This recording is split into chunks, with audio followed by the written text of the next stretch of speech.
Hello, good morning. Good morning, Sarawakians. Good morning, fellow Malaysians. Lately, I've been receiving a lot of flag and angry letters from people in Sarawak about my stand on the rights to petroleum, the rights regarding petroleum in Sarawak, because of my views expressed in some portals about Petronas having the exclusive right to all those petroleum areas. Of course, Sarawakians and Sarawak politicians gave different views and maintaining that Sarawak has got the rights because of their laws, whatever. They say my views, my legal views are flawed. Maybe. But what I want to say today is this.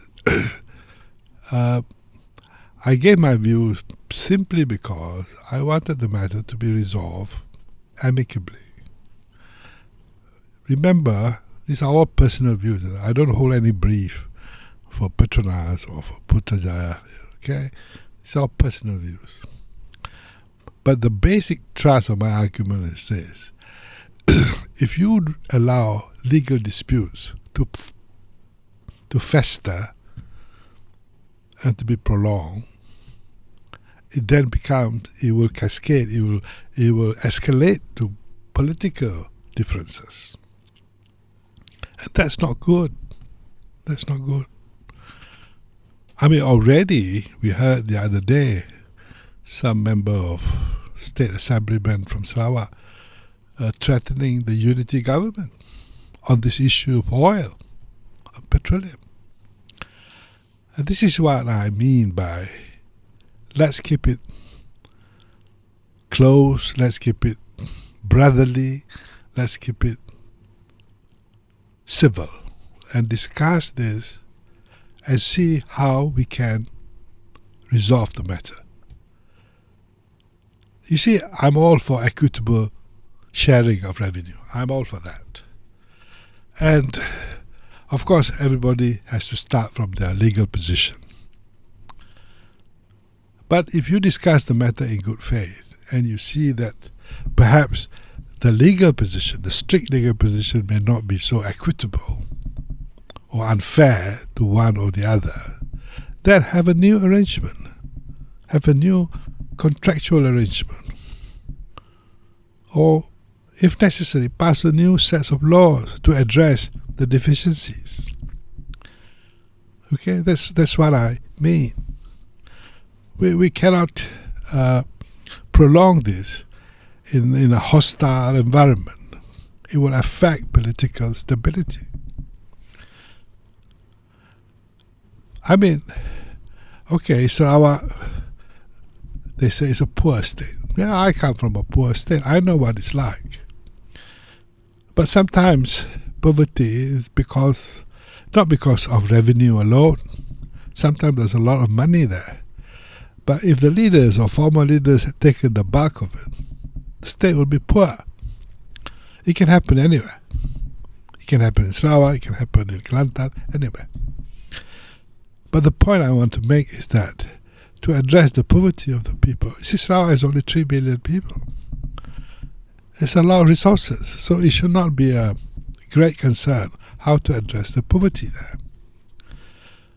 But of the more significant issue is how to maintain stability in the country, political stability in the country. And this is where I said the other day, if this unity government, this Anwar Ibrahim's government, which is what we call a Malay-led government, if Sarawak abandons this Peninsula-led government, Malay-led government, what is the option for Sarawak? The Sarawak wants to team up with that party, another major Malay party that's going to whip sexual offenders. Is that what Sarawakians want? December the 6th, Terengganu is going to do a public caning for an old man for being in close proximity with a woman. Is that the party that the Sarawakians are looking to partner with? Surely not. So, in this imperfect political world, at least this unity government hasn't gone through that route yet. You see, I'm very fond of Sarawak in many ways. I've been there many times. I like its liberal, cosmopolitan, friendly, multicultural setup. People are friendly, and they accept their differences. There are a lot of Christians in the state. I think the majority are Christian, but the Muslims are not threatened in any way, in any shape or form. The Malays are a minority, but they are getting their fair share. In fact, in some cases, more than their fair share. So, but I like, in a nutshell, I like Sarawak, that kind of diversity and living together of the various. That's the kind of politics we want to promote and to make a success of. So Sarawak is a good example of a good state, a good model for the country. And therefore, I've always written about the model of Malaysia is actually Sarawak. In fact, some years ago, I said the Malays should all move to Sarawak. So my fondness for Sarawak is evident, it's very clear. But when I urge Sarawak to be circumspect, to be careful about this issue of oil, petroleum, it is because I want Sarawak to be close to the Federation and part of the Federation. And there should not be any, we cannot use this issue to promote some negative ideas, anti-Peninsula or anti-Malay or anti-this and that. It should not be. So, that's why I come back to this proposal of mine. Discuss the matter, address the deficiencies, the inadequacies. There are issues we may have overlooked in the last 50 years. Sure.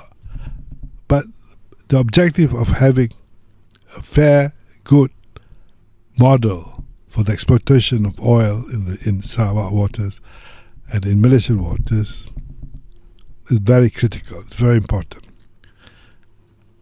Not just Sarawak needs the revenue. The people in Peninsula too needs Petronas to be viable, needs Petronas to be strong. So people in Sabah too needs Petronas to be strong.